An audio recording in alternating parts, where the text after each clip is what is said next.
జరుగుతుంది కదా. ప్రభుత్వ ఆదాయం గండి ఏర్పడుతుంది కాబట్టి ఖచ్చితంగా స్టిల్ట్ ప్లేస్ 2నే పెయింటింగ్ వేసి పనులు చేస్తాను, నోటీసులు ఇస్తాను, చేతులు దులుపుకుంటాను. మరి అధికారులు ఎందుకు మౌనం ఉన్నారు? Narsingi ACP Manohar, what you are doing? Cyber commissioner గారు సృజన గారు మీరు ఏం చేస్తాను? మున్సిపల్ అధికారులు మీరు ఏం చేస్తారు? చైర్మన్లు, టీపీఓలు, సిటీ ప్లాన్లు మీరు ఏం చేస్తారు? ప్రభుత్వ ఆదాయానికి 1000 కోట్లు గండి పడితే మీరు ఎందుకు మౌనం ఉన్నారు? సమాధానం చెప్పాలి. లేపర్ ఫోన్కి అవినీతి పరులు లేపరియా. ఇది ఇంకో వార్త. స్టే పేరుతో అక్రమ నిర్మాణాలు. ఇది చూడండి, ఇది చూడండి ఎంత పెద్ద గమ్మత్తుంది బిల్డింగ్. 1 2 3 4 5 6 7 ఫ్లోర్స్. అంటే సెల్లార్ ఉంటుంది దీనికి. ఇక నోటీసులు వచ్చినాయి దీనికి. అయినా కూడా స్పందన లేదు. డబ్బులు ఉంటే చాలు, వీళ్ళకి స్పందన ఉండదు. ఇది ఎక్కడ? గచ్చిబౌలిలో చర్చనీయాంశంగా మారిన అక్రమ నిర్మాణం. అధికారులపై వెలువెత్తుతున్న తీవ్ర ఆరోపణలు. తీసుకున్నది స్టిల్ట్ ప్లేస్ 2 అనుమతులు మాత్రమే. అదనపు అంతస్తులు కడుతున్నా స్పందించిన అధికారులు. పెరిగిన ట్రాఫిక్ సమస్యలు, పాదచారులకు ఇబ్బందులు. మరి ఇబ్బందులు కావా? ఇది అక్రమ నిర్మాణం కాదా? బుల్డోజర్లు రంగంలో దించాలి. నేను ఎప్పటి నుంచో అంటున్నా, బుల్డోజర్ కావాలంటే నేను తీసుకొస్తా, దాని రెంట్ నేను భరిస్తా, సూర్యన భరిస్తాడు, సూర్యన టీ బృందం భరిస్తుంది, మీరు బుల్డోజర్లో తీసుకెళ్ళండి, వెళ్ళి కూలగొంటానని చెప్తే వాళ్ళకి సిగ్గుచేన రావట్లేదు, వాళ్ళు డోరు మెదపట్లేదు. ఇది స్టిల్ట్ ప్లేస్ 2 పర్మిషన్ 6 ఫ్లోర్లు కట్టిండు. ఇది గచ్చిబౌలిలో జరుగుతుంది. అది మెయిన్ రోడ్ పైన.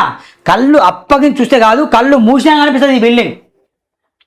మరి ఎందుకు మౌనం ఉన్నారు?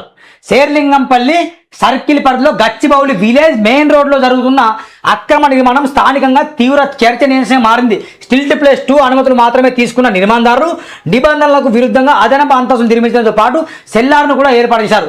రహదారిని కూడా ఆక్రమించడం స్థానికులు ఆరోపిస్తున్నారు. దీంతో ఆ ప్రాంతంలో ట్రాఫిక్ సమస్యలు తీవ్రంగా పెరిగాయని, పాదచారులు ఇబ్బందులు ఎదుర్కొంటున్నారని వారు వాపోతున్నారు. అంతేకాకుండా ఈ అక్రమ నిర్మాణానికి సంబంధించి శేర్లింగంపల్లి సర్కిల్ టౌన్ ప్లానింగ్ అధికారుల సహకారం ఉందని స్థానికులు ఆరోపిస్తారు. కోర్టును తప్పుడు సమాచారం అందించి స్టే ఆర్డర్. ఈ కోర్టు కూడా వాళ్ళకి స్టే ఇస్తుంది. ఎట్లా ఇస్తాను? స్టే అంటే ఒకటి చెప్పాలి. STAY. స్టే అంటే ఏంటి? ఎగ్జాంపుల్ స్టే, ఈ నిర్మాణం పక్కన పెట్టండి. What is the meaning of stay? Stay అంటే నిలబడ్డం. అంటే పర్మిషన్ ఇచ్చింది స్టిల్ ప్లేస్ 2, నిలబడి అట్నే ఉండాలి. ఇక మళ్ళీ పనులు చేయొద్దు. మళ్ళీ ఎందుకు పనులు అవుతాయి? మళ్ళీ ఎందుకు పనులు అవుతాయి? ఎట్లా అట్నే ఉండాలి. సీజ్ అయిన బిల్డింగ్కి స్టే ఇవ్వాలి. అట్నే ఇక వీళ్ళు స్టే చేసుకొని ఇక TDR అని చెప్పేసి 5 ఫ్లోర్లు ఇస్తారా వీళ్ళకు? అంటే కోర్టు కళ్ళగంతాలు కూడా మీరు మూసేస్తారా? ఈ స్టేను ఆధారం చేసుకుని నిర్మాణాలు అక్రమ నిర్మాణం నిరభ్యంతరంగా కొనసాగిస్తారట. స్టే అంటే ఉన్నట్టుండాలి. కాగా ఇప్పటికే పలుమార్లు స్థానికులు సంబంధిత అధికారులకు ఫిర్యాదు చేసినప్పటికీ ఎలాంటి చర్యలు తీసుకుని అసంతృప్తి వ్యక్తం చేస్తారు. కోర్టులో స్టేను వెకట్ చేసిన బాధ్యత ఉన్నప్పటికీ టౌన్ ప్లానింగ్ అధికారులు ఉద్దేశపూర్వకంగా కాలయాపన చేస్తూ విమర్శిస్తున్నారు. దీనివల్ల అక్రమ నిర్మాణం మరింతగా వేగంగా జరుగుతుందని ఆవేదన వ్యక్తం చేస్తారు.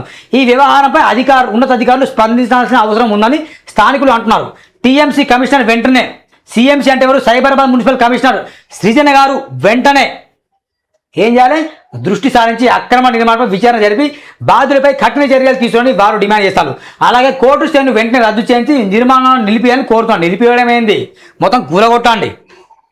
ప్రజా రహదారులను ఆక్రమించడం వల్ల భవిష్యత్తులో ప్రమాదాలు సంభవించే అవకాశాలు ఉన్నాయని, దీనిపై తక్షణ చర్యలు తీసుకుపోతే పరిస్థితి మరింత విషమిస్తున్న స్థానికులు హెచ్చరిస్తాను. అధికార యంత్రాంగం ఇది జోనల్ కమిషనర్ శేర్లింగంపల్లి. ఏం లేదు, మొత్తం ఇక్కడ జోనల్ తీసేసి ఏం చేయాలంటే మనీ కమిషనర్ పెట్టండి. మనీ కమిషన్ శేర్లింగంపల్లి పెట్టండి. మొత్తం డబ్బు తీసుకురండి, మేము అక్రమ చేసుకోండి అని చెప్పండి. జరిగేది అదే కదా. ఈ పేరు ఎందుకు దండగా? MONEY పెట్టండి జోనల్ తీసేసి. ఇప్పటికైనా స్పందించి సమస్యకు పరిష్కారాన్ని చూపండి వారు ఆశాభావం వ్యక్తం చేస్తారు. గచ్చిబౌలిలోని సర్వే నెంబర్ 1-56 పరిధిలో ఉన్న తమ నిర్మాణాల క్రమబద్ధీకరణ కోసం డిసెంబర్ 2025లో దరఖాస్తు చేసుకున్నామని, అది ఇంకా GSMC కమిషనర్ మీద పెండింగ్లో ఉందని నిర్మాణదారులు పేర్కొన్నారు. అయినప్పటికీ మున్సిపల్ అధికారులు పదే వచ్చి కూలిస్తామని బెదిరిస్తున్నారని లోకాయుక్త దృష్టికి తీసుకెళ్లారు. గతంలో హైకోర్టు నంబర్ తీర్పిచ్చిన ప్రకారం అప్లికేషన్ పెండింగ్లో ఉన్నప్పుడు కఠిన చర్యలు తీసుకోకూడదని వారి న్యాయవాది వాదించారు. అలాగే ఈ వాదనలు పరిశీలన లోకాయుక్త సంస్థ చట్టంలోని సెక్షన్ 455A 455AA కింద దరఖాస్తులు ఉన్నప్పుడు కూలి చర్యలు చేయకూడదని స్పష్టం చేసింది. హైకోర్టు ఆదేశాలు ఖచ్చితంగా పాటిస్తూ GSMC కమిషనర్కు నోటీసులు జారీ చేస్తూ ఈ విషయమై నివేదిక సమర్పించాలని ఆదేశించింది. తదుపరి విచారణ వాయిదా ఇస్తున్నారు. ఇది మిత్రులారా నేటి వార్తలు వాస్తవాలు. చూడండి సురాన్ టీవీ ఖచ్చితంగా. ఇంకా ఏమైనా మెయిన్ లైన్స్ హెడ్లైన్స్ ఉన్నాయో పరిశీలించే ప్రయత్నం చేద్దాం. ఆల్మోస్ట్ ఏం లేవండి, మొత్తం కంప్లీట్ అయిపోయింది.